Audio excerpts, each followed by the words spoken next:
Qaraga hofiza Qur'onlarga, qolaversa Qur'on oshiqlariga manfaatli bo'ladigan ba'zi bir savollarga javoblaringiz kerak edi. Men sizga savollarni o'qib beraman. Xatmi Qur'on deganda nimani tushunish va tasavvur qilish kerak degan birinchi savol bilan yuzlanamiz. Bismillahirrahmanirrahim. Alhamdulillah va salatu vassalamu ala sayyidina Muhammad va alihi va ashabihi ajma'in. Xatmi Qur'on ko'pchiligimiz tushunadigan bo'lib qolgan, ko'pchilik odamlarning nazarida faqat o'tganlarga bag'ishlab qilinadigan amal. Yo bir narsasi o'lsa xatmi Qur'on qiladi, yo xatmi Qur'on qilsa faqat o'tganlarga bag'ishlash lozim deb tushunib qolingan. Go'yoki xatmi Qur'on faqat vafot etgan, o'tgan kishilargagina taalluqli degan tasavvur ham yo'q emas.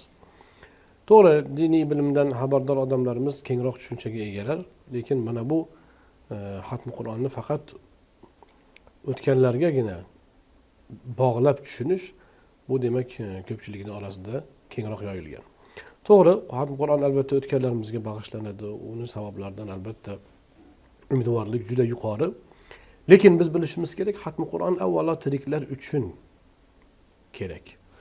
Ya'ni biz tiriklar avvalo Qur'onga muhtojmiz va xatmi Qur'on qilishni biz o'tganlarimizga bag'ishlashdan tashqari o'zimiz istifoda qilish uchun ham ko'p o'qib turishimiz kerak, ko'p qilishimiz kerak. Xatmi Qur'on Qur'onni to'liq tugatish, xatm qilish degan ma'noni anglatadi. Xatmi Qur'on qilish fiqhiy kitoblarimizda yoritiladi. Ya'ni mu'min musulmon kishi hamisha xatmi Qur'on qila olishga qodir bo'lishi lozim. Imom Termiziy o'zlarining jami' kitoblarida, ya'ni Sunan Termiziyda xatmi Qur'on borasida rivoyatlarni keltirib turib aytadilarki, ba'zi ulamolarimiz bir oyda, ba'zi ulamolarimiz 40 kundan ortiq vaqt o'tkazmasdan Qur'onni xatm qilish kerak. Aks holda makruh ishga qo'l urgan bo'ladi. Shunga tushgan bo'ladi deganlar. Dalil deganda aytilganki, Rasululloh akram alayhisolatu vassalomning sahobalaridan Abdulloh ibn Amr ibn As roziyallohu anhu ko'p xatm qilardilar. Har kuni xatm qilardi. Ayollari shikoyat qilgan. Keyin Amr ibn As Rasululloh akram alayhisolatu vassalomga buni yetkazgan. Payg'ambar alayhisolatu vassalom Abdulloh ibn Amrni chaqirib, "Eshitishimcha" deganlar. "Eshitishimcha, sen har kuni xatm qilar ekansan" deganlar. Hali otga aytdi, shundoq ekansan deb dashnom bermasdan. Shunda u kishi, "Ha, shundoq ya Rasululloh" deganda, "Yo'q.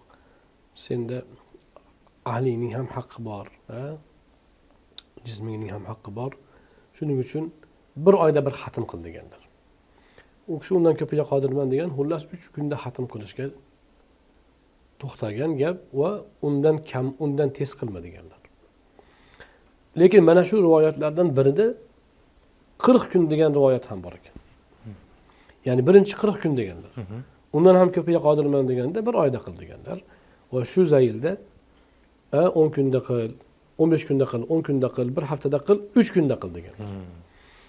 Oxiri 3 kunda qil deb turib aytganlarki, bundan tezlatma deganlar. Chunki undan ko'pini boshqa bir hadisda keladi. Rasululloh akram alayhisalom aytganlar, 3 kundan tez xatm qilgan kishi Qur'onni anglamay qoladi deganlar. Bu endi umumiy qoida. Bu borada biz Xatm Qur'onga marhabo kitobida batafsil yoritganmiz mavzuni. Inshaalloh mana shu Ramazon oyida yangi nashr bo'lyapti.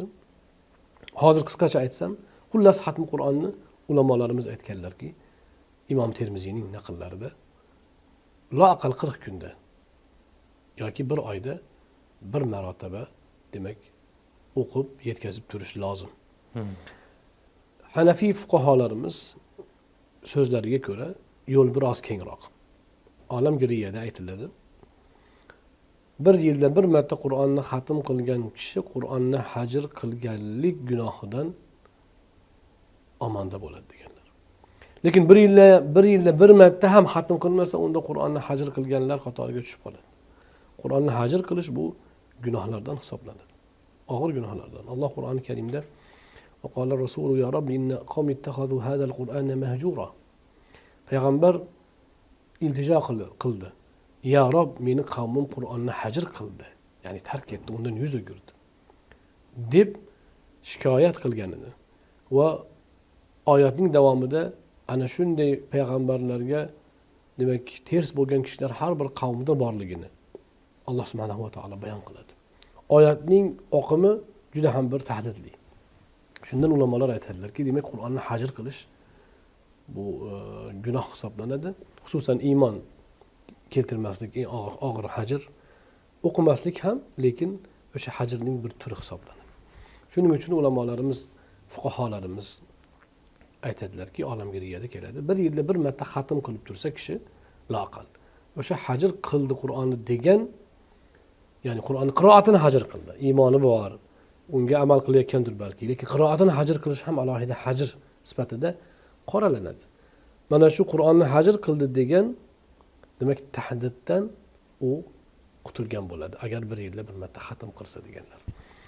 Imom Termiziyning so'zlariga ko'ra esa, demak bir oyda bir xatm qilish, ila aqal 40 kunda bir xatm qilish tavsiya qilingan, undan ortig'ida karohiyat bor deganlar. Qur'oni Karimning 30 paraga bo'linishi ham shundan kelib chiqqan. Sahobalarning, tobiinlarning aksari omma xalq bir oyda bir xatm qilganidan Qur'onni 30 juzga bo'lingan. Ya'ni biz bir oyda bir xatm qiladigan darajada bo'lishimiz kerak. Endi lo aqal hech bo'lmasa xatmni masalan o'qiy olmayotgandir kimdir, savodini yetmayotgandir, mayli u harakatdadir. Lekin bitta imkoniyat bor. Ramazondagi xatm. O'ylamang, masalan, men hozir internetda ham eshitib qo'yaraman, boshqa vositalar orqali eshitaveraman. Ular ham xatm bo'ladi. Bu o'z yo'liga. Lekin jonli xatm bo'lmaydi. Xatm yo o'zingiz o'qib yoki xatm bo'layotgan joyda ishtirok etib, unga shohid bo'lish bilan keyin xatm bo'ladi. Bu holat bizda faqat Ramazonda bor. Ramazondan boshqa vaqt hech qachon hech kimni siz keling xatm Qur'on qilib, xatm Qur'on qilaylik deb jamla olmaysiz. Qori ham unga hafsala qila olmaydi, vaqt topa olmaydi, jamoat ham bo'lmaydi. Yagona bir imkoniyat mana shu xususan xatm Qur'on yetkiza olmayotgan kishilarga eng yaxshi imkoniyat bu Ramazon xatmlarida tirik guvoh bo'lib shohid bo'lish. Onlayn ko'rib qo'yaman, keyin eshitib olaman, yozib qo'yishyapti, kunduz eshitib olaman desa, u xatm Qur'onni eshitgan bo'ladi, inshaalloh savob bor. Lekin xatm Qur'onda ishtirok etgan hisoblanmaydi. Xatm Qur'onda ishtirok etish u xatm Qur'onga hozir bo'lish bilan yuzaga keladi. Va shu ma'noda Ramazon xatmlarini biz g'animat bilishimiz kerak va buni biz mana xatm Qur'on qanday tushunishimiz kerak? Xatm Qur'onni biz demak o'z asli qilishimiz kerak bo'lgan amal deb tushunishimiz kerak. U biz musulmonlik burchlarimizdan, amallarimizdan deb bilishimiz lozim uni. Va loaqal Ramazonda xatmlar bo'lganda ishtirok etib, bunga bir qunt qilishimiz, himmat qilishimiz kerak bo'ladi. Rasul akram alayhissalatu vassalam har yili Jabroil alayhissalomni Qur'onni xatm qilib berganlar. Vafot etadiganlar 2 marta xatm qildilar. Demoqchi bo'lganimizki, xatm Qur'on ilohiy topshiriq bilan Jabroil alayhissalom farishtalarning payg'ambari, rasuli bilan oxir zamon payg'ambari, insoniyatning sayyidi rasuli Muhammad alayhissalatu vassalam o'rtalarida joriy qilingan amal. Jabroil alayhissalatu vassalam kelib boshqa amirlarni buyurib ketavergan, lekin namozni o'qib bergan. Lekin ko'p amallar vahiy bo'lgan, Rasul akram alayhissalom amal qilganlar. Lekin farishta bilan birga qilingan amal deyilmaydi. Illo namozni mana shunday bo'lgan. Namozni Jabroil alayhissalom o'qib berganlar, Rasul akram alayhissalatu vassalam iqtido qilganlar, namozni birga o'qishgan. Endi hajda ham shu gap bor deyiladi. Lekin boshqa amallar insonlar bajaradi. Farishta bilan birgalikda ikki ulug' zot, farishtalarning sayyidi bilan bashariyatning sayyidi bajargan amal sifatida ko'rilmaydi. Ya'ni u voqelikda bo'lmagan. Balki Allohning buyrug'i banda amal qiladi, ketadi. Lekin namoz bor va xatm Qur'on bor. Uni Jabroil alayhissalom, Rasul akram alayhissalom birgalikda bajarganlar, ko'rsatib berganlar. Shuning uchun xatm Qur'onning martabasi juda baland hisoblanadi. Uning fazilati juda yuqori hisoblanadi. Ana shu ma'noda xatm Qur'onni biz demak ilohiy yo'riq sifatida, ilohiy topshiriq bilan joriy qilingan. Jabroil alayhissalom vahiy farishtasi, Rasul akram alayhissalatu vassalom ishtirokida amalga oshirilgan, ko'rsatib berilgan va mu'min kishi undan mosuvo bo'lishi mumkin bo'lmagan fazilatli ulug' amal deb bilishimiz lozim.